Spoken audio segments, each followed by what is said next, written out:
It is football week here at VSiN. Our betting guide comes out in just 2 days. Everything you could possibly imagine from a betting perspective, all 32 teams, talking awards as well, player props. It's all covered by multiple folks on our staff, people working very hard behind the scenes to get that together. Again, VSiN.com/subscribe. We have one of those gentlemen who worked very hard on this, who joins us now to talk about some of the things he wrote about and some of the bets he has made. Fresh from his Italy honeymoon, it's Zachary Cohen, everybody. How you doing, Zach? Doing well. How are you? Doing very well. How'd it go? How was it? Was it everything you imagined it to be? Oh, it was great. Outside of the travel, everything that we did with travel went really horribly, but everything else was unbelievable. Oh, no. What happened on the travel? You missed a connection or something?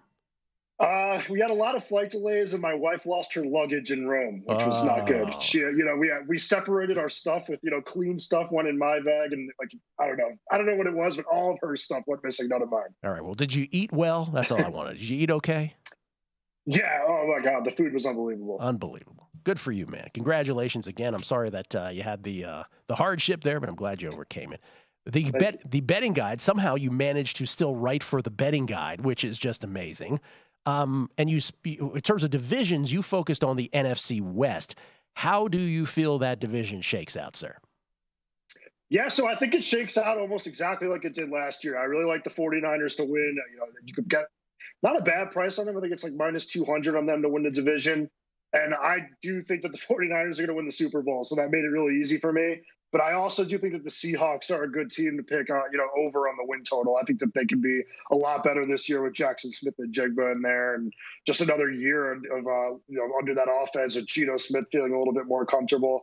And then I think I mentioned it in the guide you'll see on Thursday, but the Rams will be a little bit more competitive this year with Stafford back, but I still think it's a down year. And then the Cardinals are probably the team I'm the lowest on in the entire league right now. How low? It's 4.5. Would you go under on that? I'd go under. I mean, when the schedule came out, DraftKings had as an underdog in every single game that they're playing this season. I think that quarterback situation's a mess. I don't see, them rushing Murray back if they're one of the worst teams in the league in the first half of the year. So I do think that's the case. I think losing Hopkins makes the wide receiver room, a lot smaller, a lot worse. And I think that the defense is going to have, a lot of trouble this year. But your favorite season win total, just to clarify, your favorite season win total bet in division is the Seahawks over at 8.5? Yeah, Seahawks over in that division for sure. Okay, and the Niners, who you say are correctly favored to win the division, they're minus 160 at DraftKings. Doesn't necessarily induce a bet, though. I'm hearing. Where do you stand? I should say on Brock Purdy. Yeah, I'm just of the opinion where I don't really think it matters who the quarterback is in that team. I think as long as they get average play, they're going to be one of the best offenses in the league. I think they'll get that from no matter who it is between Purdy, Darnold, or Lance. I think that we'll see probably a decent version of Sam Darnold if he is the week one starter. Okay, you liked some other things outside of this division. Specifically, you have some thoughts on the Bears and the Jets. Where did you end up with their season win totals? Yeah, I went with the over on the Chicago Bears win total. I know that that's probably going against the grain a little bit, but I'm not as down on Justin Fields as a passer as everybody else is. I think that they had such a bad offensive line, such a bad wide receiving corps in his first 2 seasons. And I think that now they've kind of corrected that. They brought in Nate Davis, who's a veteran along the offensive line. They added Darnell Wright in the draft. I think that offensive line should be able to do a better job protecting him this season. And then you have DJ Moore on the outside, who's one of the better wide receivers in the league. So I think that he'll be a lot better as a thrower. And I think the defense added as much talent as anyone this offseason. And Matt Eberflus is a really good defensive coach. He pumped out great defenses in Indianapolis. I think he'll do the same this season with Chicago. Yeah, just saying this sort of anecdotally, the widest variance of opinion, I would say, on the Packers and the Bears. Like of all teams in the league, that's what it feels like. So you're going over on the Bears at 7.5. And the Jets, let me guess, you two are an over on the Jets. Yeah, I'm an over on the Jets. And I am a Jets fan, but I'm not one that's ever been optimistic about the team ever. So Homer. This isn't really bias talking, but I just think that, you take a top 5 defense and you go from the worst quarterback in the league to a top 5 quarterback in the league. It's just bound to be a much better season. I know that the early season schedule is trouble for New York, but you're adding one of the quarterbacks that is, arguably the best of all time at snatching close games. So I think that he's going to win them more games than people expect early in the year. And then I think that they're going to rattle off a bunch of wins in the second half of the season. All right, talking to Zach Cohen, VSiN contributor. Well, also, Zach, we can have you back on Friday to talk a little tennis, too, before Wimbledon. Can we do that a second time? Yes? Oh, definitely. Yeah, okay. I'm looking forward to that. I look forward to that. Let's talk more football. Let's talk about awards, since I know you are a guy who likes to delve into awards. How about Offensive Rookie of the Year? Obviously, Bryce Young ends up being the number one pick in the draft. You are backing Bryce Young to be the Offensive Rookie of the Year, yes?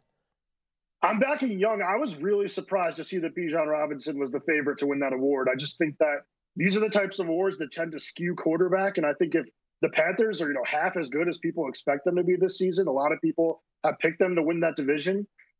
I don't see that award not going to him. I think he's NFL ready. I mean, we just played dynamite football, the best conference in college football. I just think that he's going to be pretty good right away. I'm not too worried about his size, and I think he has a great head coach in Frank Reich. So I'm expecting decent numbers, and I'm expecting 7-8 wins from Carolina. I think that'll be enough for him to win that award. Yeah, I am massively worried about his size. I could be completely wrong. It might not end up being a thing, but I can't get it out of my head. I told a story about how I showed up at the Washington, the Skins training camp years and years ago in the 90s when they drafted Heath Schuler. And I remember him behind center, and I said to the guy next, I was like, is that Heath Schuler, right? Like, it was just, when you're small, and everyone around you seems massive. Like Drew Brees was such a historical outlier that he was able to perform at his level at 6 feet tall, and Bryce Young's not close to that. So it'll be fascinating. And if he is to be the Rookie of the Year and to just have great seasons beyond that, it will absolutely be an amazing feat. You also had a lot of opinions on MVP, which I think were fascinating. And this is what makes the betting guide so great, because there's all kind of nuanced opinions. Let's start with Josh Allen. Josh Allen is, behind Patrick Mahomes and Joe Burrow, he's the only other guy in single digits, 8-1 at DraftKings. You like Josh Allen for MVP? Yeah, I do. I think that last year, he still put up great numbers. I know the interceptions were high, but I think they'll be a little bit better this year. I wasn't as high as other people on, the Bills offense as a whole last season, but I think it got a little bit better in adding Dalton Kincaid in the offseason. I think he's going to do a lot of good work in the short to intermediate area. That's going to make Allen's life a lot easier. And I also think, the offensive line has been such a trouble for him. I think that adding Connor McGovern, who's not an elite guard by any means, but he's a good pass protector, I think he's going to make it a lot easier for Allen to stay upright and make it easier for him as a passer. All right, let me cherry pick some names. Aaron Rodgers, you just discussed how much you like the Jets this year. If someone said, hey, I'm going to bet Aaron Rodgers 16-1 to win MVP, you would say what? I like it because I think that, so much of MVP is narrative based. And I think that you're going to get people from week one just looking at the Jets all year long. Honestly, there's going to be a spotlight on him.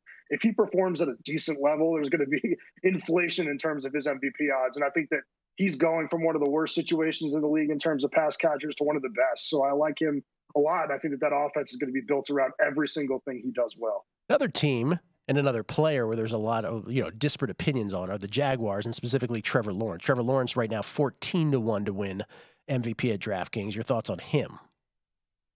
I love Lawrence this year. I think after the bye week last year, Lawrence was a completely different player. He was top 5 in the league in big time throw percentage, adjusted completion percentage, PFF grade, pretty much you name it. He was, an elite quarterback after the bye week. And I think you add Calvin Ridley to the mix. I think people forget Ridley's, borderline top 10 talent at the wide receiver position. And then just another year in Doug Peterson's offense. Peterson proved himself to be one of the best coaches in the league last season. I think there were people down on him after the way things ended in Philadelphia, but he was unbelievable in Jacksonville. And I think that Lawrence is now in a really steady situation. And yeah, I just love the Jaguars. I think the Jaguars are a really good pick to win the Super Bowl as well, in addition to Lawrence being a good pick to win the MVP. Okay, real quick, because we only have a minute left, I want to ask you 2 final questions. I'll put these 2 guys together as one of them. Geno Smith, current Seahawks quarterback, and then former Seahawks quarterback Russell Wilson are both 35-1. Would you consider a play on either of them?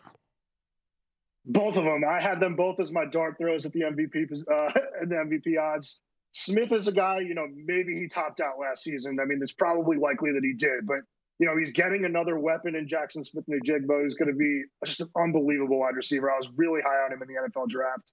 So I think you're adding him into the mix. Geno could have better numbers this year. I mean, he should, as long as he doesn't, take a huge step back. Maybe defenses figure him out. But at 35-1, I'm willing to pay the price and, see it for myself. And then Wilson, I don't know. I just don't think he's done yet. I think that last season was a huge indictment on Nathaniel Hackett and not Wilson. I think that he's already shown that he's in a lot better shape, but I think that Sean Payton will get the best out of him this year. All right, real quick, I need a one name answer. Only one non-quarterback has won MVP in the last 16 years. That was AP, Adrian Peterson, in 2012. If I came to you from the future and I said a non-quarterback won this, that person would be?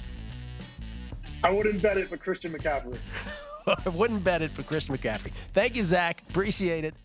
Go to VSiN.com/subscribe to become a VSiN Pro subscriber today.